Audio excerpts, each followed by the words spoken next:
Olha, pessoal de Itapira, nós estamos aqui hoje na Praça Central. Eu estou aqui junto com o professor Flávio, que está aqui representando aí a classe da educação. Eu queria saber dele o que ele acha desse contingenciamento que o governo anunciou. Contingenciamento de verbas, né? Até acho engraçado a gente falar em contingenciamento. Parece que é uma palavra bonita que funciona para enganar, na verdade, o que está acontecendo. É corte. Vamos falar sério. Certo. Corte. Mas estamos cortando na educação. Esse corte foi anunciado na onde? Corte. Foi anunciado na onde? O corte foi anunciado pelo ministro da Fazenda, o Paulo Guedes, pelo Bolsonaro, e foi encaminhado ao Congresso no sentido de reduzir as despesas com a educação. Só que o problema é que educação, ela não entra na lógica da despesa. Educação é investimento. Sim, então, quando você claro. investe em educação, você propicia o quê?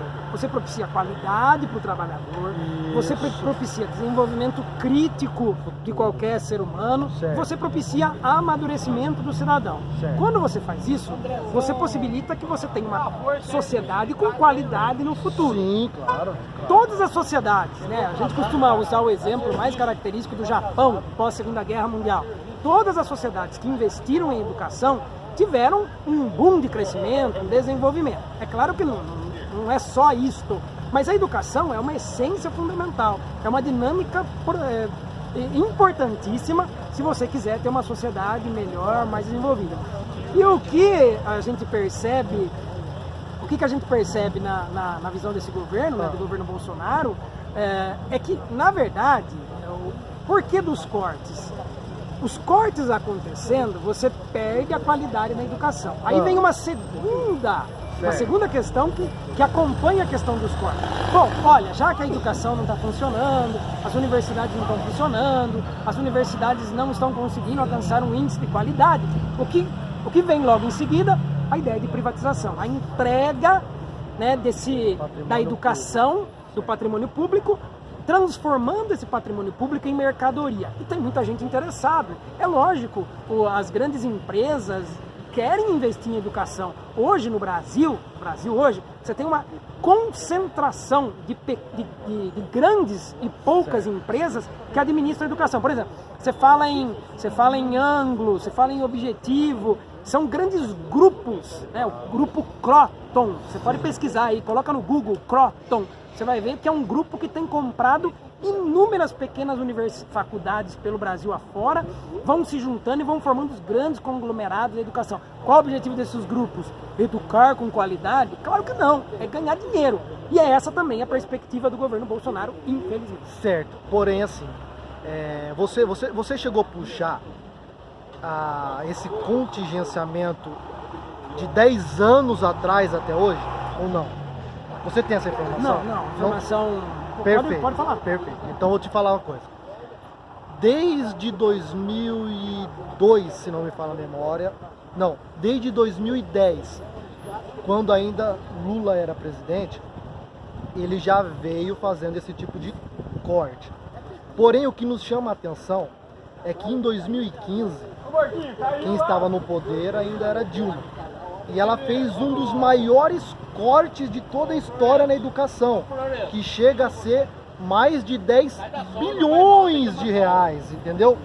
E assim, naquela época não houve uma movimentação como essa que está tendo hoje, que eu acho plausível, está certo, vocês têm que ir atrás, eu também sou a favor da educação, só que não houve essa movimentação, não houve o pessoal na rua cobrando que não tivesse esse corte. Agora, 6 meses apenas de mandato do presidente Bolsonaro, ele fez um contingenciamento de 3,% que chega mais ou menos a 5 bilhões de reais, que não é corte, que não foi anunciado como corte. Deixa eu explicar primeiro, não é corte, ninguém chegou lá e falou assim, vamos cortar, foi apenas um contingenciamento que pudesse ser segurado até o mês de setembro, ou seja, vamos usar um exemplo simples, para nós resumir aqui e você dar a última palavra. O que ele está querendo fazer? Por exemplo, você é pai, né? Sim. Vamos supor, você tem uma filha e essa filha você vai fazer 15 anos no final de ano. E você quer fazer uma festa para ela. O que você vai fazer daqui até o final do ano? Vai fazer o quê? Vai segurar. Sim ou não? Você vai fazer isso sim ou não? Para poder manter o seu Não vou te orçamento. responder agora, deixa eu terminar. Perfeito, perfeito. Você, no caso, teria que fazer aqui um contingenciamento, segurar o seu orçamento, para que no final do ano você pudesse pegar todo esse dinheiro e investir naquilo que seria necessário, que no seu caso seria o aniversário da sua filha. Então, o que nós enxergamos no momento, não defendendo nem A e nem B, defendendo? Não, eu tô fazendo uma colocação. Não existe neutralidade. Sim, não existe neutralidade, mas também não houve um corte. Não tem nada colocado lá, definitivamente houve o corte. A hora que o entrevistador deixa o entrevistado falar, ele fala. Perfeito. Então, brincando um pouco. Perfeito, não, tá certinho. No caso, então, no momento ainda é um contingenciamento. Então, muito se fala em corte, não houve corte, houve um contingenciamento que vamos aguardar até o mês de setembro para que não aconteça aí um crime de pedalada fiscal. Mas é isso que nós estamos expondo. Mas eu quero ouvir de você o que você tem a dizer sobre isso, para nós encerrar. Perfeito. Então, lá, para encerrar. Primeira coisa, meu querido, certo. Desde 2013, quando já era governo Lula, governo Dilma, e aqui não importa, grandes manifestações ocorreram no Brasil. Você está encobrindo algo que ocorreu. Educação não teve pela educação. As manifestações. Na época da Copa do Mundo, você está mal informado. Não, da e Copa não do informe Mundo mal. Não foi educação. Não, senhor. Quem começou a manifestação?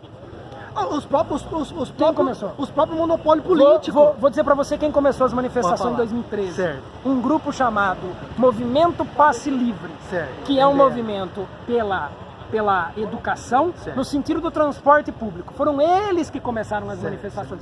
E qual era a pauta deles? A pauta deles era a melhoria da educação. Por quê?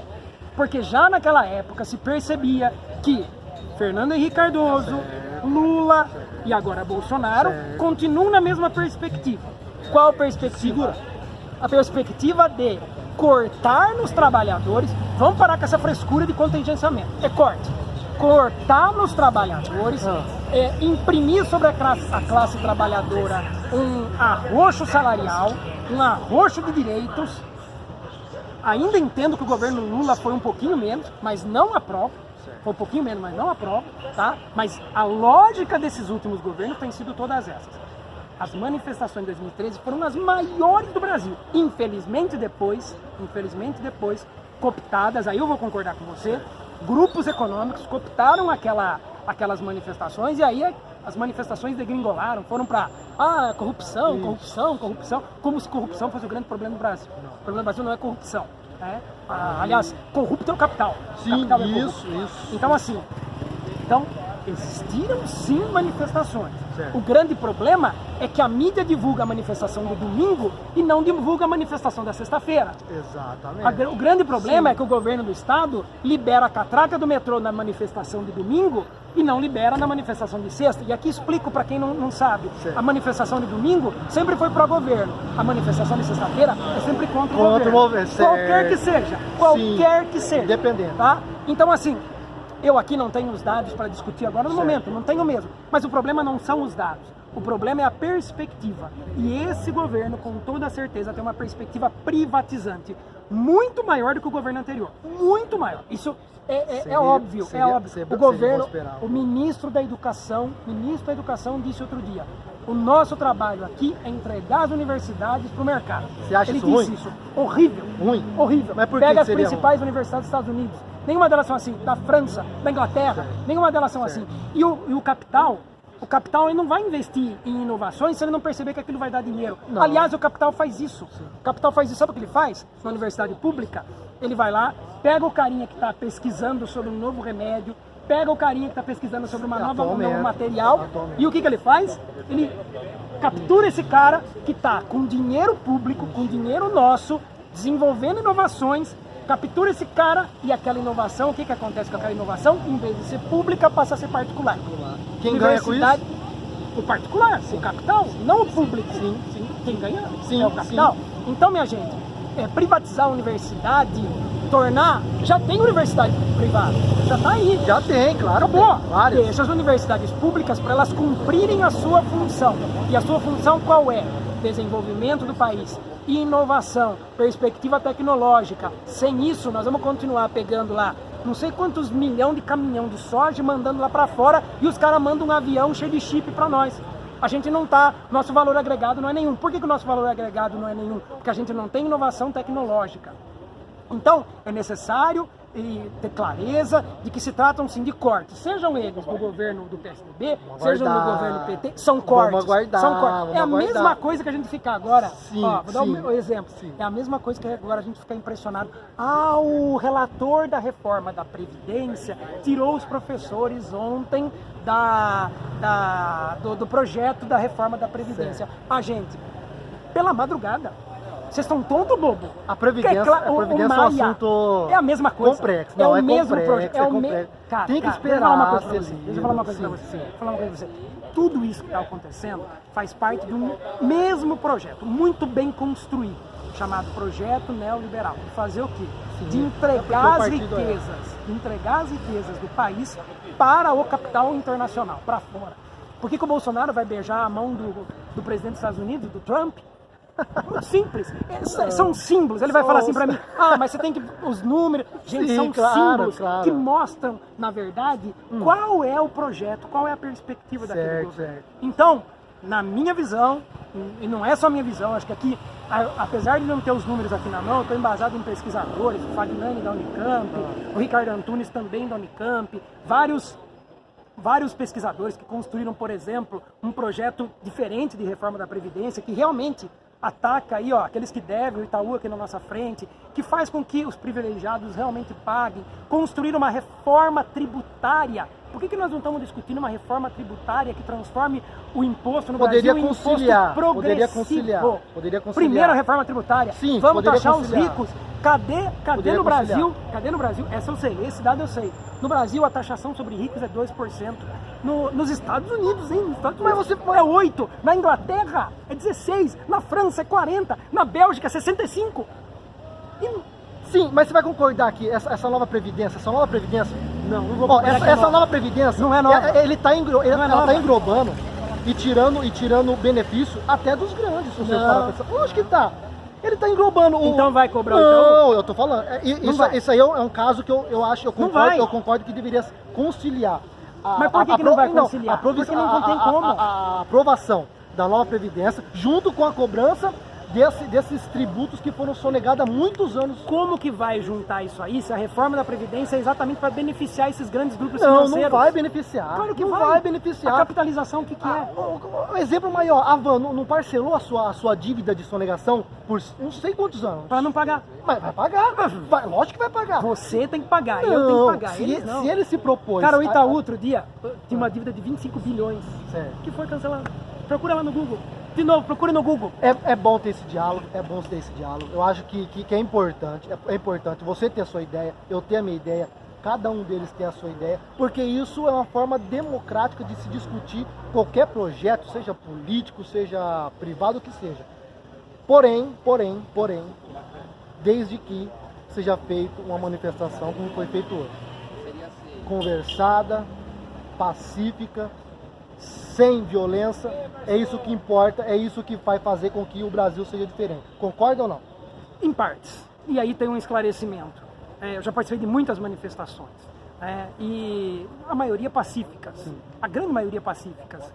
Agora, o grande problema é que chega um determinado momento, gente, que os governos não nos ouvem. E, infelizmente, a vida às vezes também é feita de embates. Sim. Vamos pode pegar ser. as grandes revoluções do mundo. Ah. As grandes revoluções do mundo foram feitas de embate. Pega a Revolução Francesa, pega a Revolução Russa, pega a Revolução Chinesa, tá? E aí, de repente, mas eu não gosto da Revolução Russa, da Revolução Chinesa, porque foram revoluções do comunismo, mas a Revolução Francesa não foi. Foi o povo que foi lá e falou assim, chega. No caso, então, em um determinado momento, vai haver esse chega. Esperamos que não. Tem que quebrar as coisas, você é a Esperamos que favor não. disso? Esperamos que não, mas... Vamos aguardar, eu acredito que tem que dar um tempo para que tudo seja solucionado. Não. Tem que dar um tempo, não pode ser... Deixa o não entrevistado pode ser, dar o seu tchau. Não pode ser generalizado desse jeito, mas eu agradeço mas, a atenção, é uma excelente conversa, é bom ter esse tipo de ideia, Se quiser dar Meu tchau. seu tchau, fica à vontade. Eu também agradeço, legal, acho que a gente precisa de mídias que não sejam como a Globo, né? Que nunca leva o debate e a polêmica para dentro da sua... Sim. Ou quando leva, exclui o cara, para o comercial, o cara não volta. Sim.